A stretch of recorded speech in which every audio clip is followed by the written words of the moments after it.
नहमदुहु व नुसल्ली अला रसूल करीम अम्मा बाद। पश्चिम बांग्ला राज्य ऑल इंडिया मुजद्दिदिया मिशन सर्वधर्म सम्मेलन कमेटी के सदस्यों हैं हम मोहम्मद आसिफ।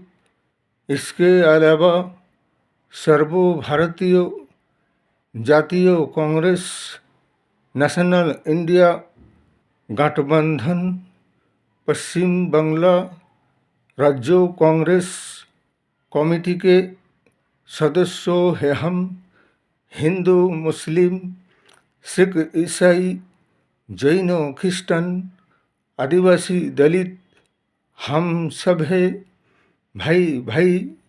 मजहब नहीं सिखाता आपस में बैर रखना।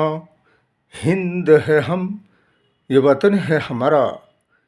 इसीलिए तो कहते हैं कि अंधेरी नगरी चौपट राजा, जैसा है राजा वैसा है पुरजा। 100 में से 99 है बेईमान। फिर भी ये शासक दल मौजूदा एनडीए के समर्थन में बीजेपी शासक दल अपने आप को कहते हैं हम सब है ईमानदार। इनकी न वादों का कोई ठिकाना न बातों का कोई भरोसा। कहते कुछ और है और करते कुछ और। दिल में कुछ और है और ज़बान पर कुछ और। इसीलिए कि अब तक के भारतवर्ष के 140 करोड़ जनगण को ठगा गया है, बेवकूफ़ बनाया गया है, भावताबाजी धोखाबाजी किया गया है, वादा किया गया लेकिन निभाया नहीं गया, वादा खिलाफती किया गया। इसलिए कि ये लोकतंत्र के दुश्मन, संविधान का दुश्मन, लोकतंत्र के हत्याकारी, विनाशकारी शासक दल है ये। ना इनके पास इंसाफ है, ना न्याय है, ना जनगण को इंसाफ और न्याय मिलता है, बल्कि हर तरफ जैसे कि एक ऐसे माहौल और गद्दार लोगों के हाथ में शासन व्यवस्था आ गया है कि किसी विशेष जाति धर्म के अल्पसंख्यकों को सिर्फ टारगेट किया जाता है और दुश्मनी की वातावरण को पैदा किया जाता है। और एक आए दिन एक नई सिरे से माहौल को तैयार किया जाता है जिससे कि राष्ट्र और देश में अशांति की वातावरण को पैदा किया जा सके और हिंदू और मुस्लिम के दरमियान जो स्वाधीनता आज़ादी के बाद से जो भाईचारा की मोहब्बत इत्तेफाक आपस में मेल जोल था, लेकिन आज कुछ ऐसे 10% नफरतिक चिंटुओं के दिल दिमागों में ऐसे नफरत की जहर भरा गया है जैसे कि उनके दिल दिमाग में और कुछ नहीं है, सिर्फ नफरत के सिवा। एक तरफ नफरत की वातावरण को पैदा करते हैं ये लोग और हमारे सर्वभारतीय जातीय कांग्रेस नेशनल इंडिया गठबंधन हमेशा ही से स्वाधीनता आज़ादी के बाद से देश और राष्ट्र में मोहब्बत के पैगाम देते आए हैं और एक दूसरे से मेल मोहब्बत से ज़िंदगी जीने को सिखाते आए हैं। राष्ट्रीय एकता को बनाया रखा गया था, लेकिन कुछ ऐसे शासक दल जब गद्दार लोग सत्ता और राजगद्दी में बैठ जाए तो देश और राष्ट्र और समाज का क्या हालात और हाल परिस्थिति होगा बाखूब जनगण जानते हैं। और 2014 से लेकर अब तक के 2026 तक के समय में सभी कुछ देख रहे हैं।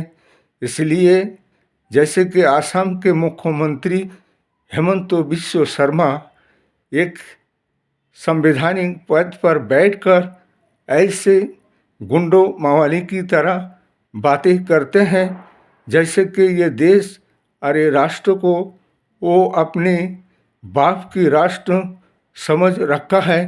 हेमंत बिस्वा शर्मा 5 साल के लिए राजगद्दी में बैठकर अपने आप को सबसे बड़ा राजनीतिक लीडर और बहुत बड़ा नेता समझने लग गया है।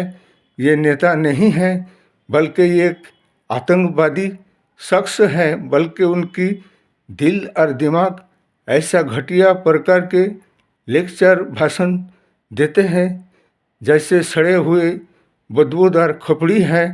इसीलिए आसाम के जनगण को नाइंसाफ न्याय मिल रहे हैं, बल्कि एक तरफा कार्रवाई किया जाता है और मुस्लिम और मुसलमानों को टारगेट किया जाता है। उनके साथ हर तरह से नाइंसाफ़ी बेईमानी किया जा रहा है।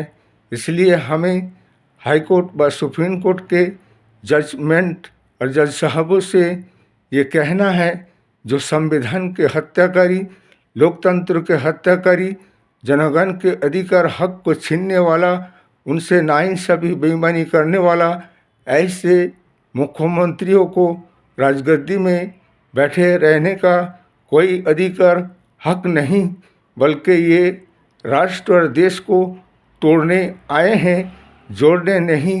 ये विनाशकारी राजनीतिक लीडर है और ये सांप्रदायिक वक्तृता लेक्चर हमेशा देते हैं। इसके खिलाफ कार्रवाई होनी चाहिए हाई कोर्ट व सुप्रीम कोर्ट से।